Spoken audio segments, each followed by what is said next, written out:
Hi everyone, Simon Keeling here. Thanks again for watching weatherweb.net. It's Saturday, the 23rd of February.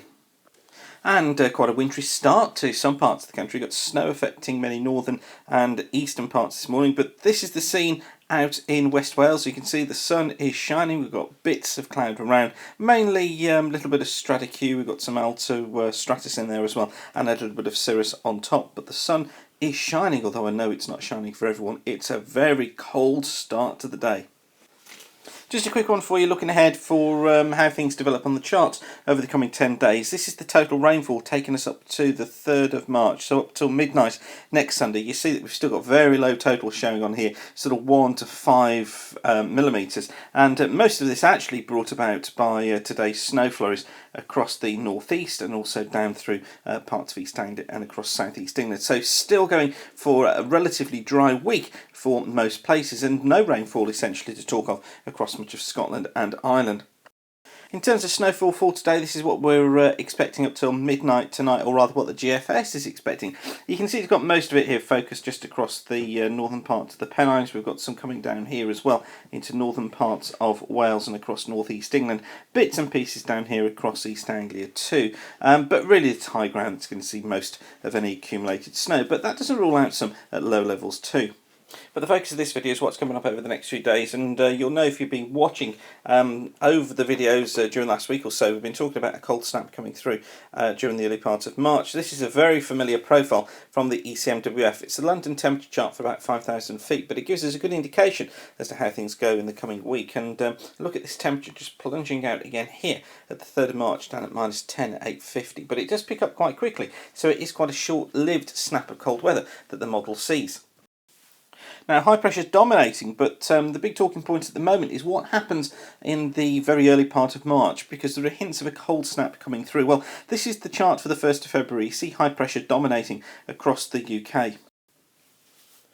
So what's it doing? Well, this is high pressure on the 1st of March entered across the country. Just notice though this cold pull down towards the south. That could bring some outbreaks of snow or even some rain across more far southern counties of England. Just something to watch. It may not be completely dry there.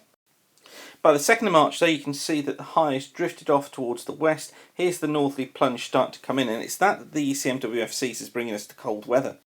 By the 3rd, it's down right the way across the country, bringing the risk of snow across northern and eastern areas, probably in the form of showers, some of them quite heavy on that particular pattern. Less snow showers out towards the west, but a plunge in temperature nonetheless. And then by the 4th, most of it's cleared away as the ridge builds back in from the west, the high comes back in. It stays cold though, although not as cold as it will be during that very short period.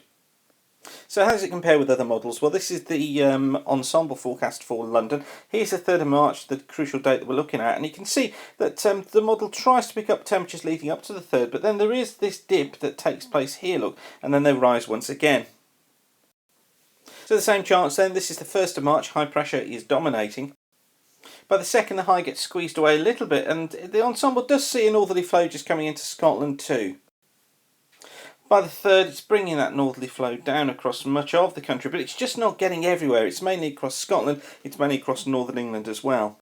It clears it away pretty quickly, and then even by the 5th, look, we're seeing the winds coming back into more of a south-southeasterly direction, which essentially brings up milder air coming in from Europe. So it is a very short-lived affair.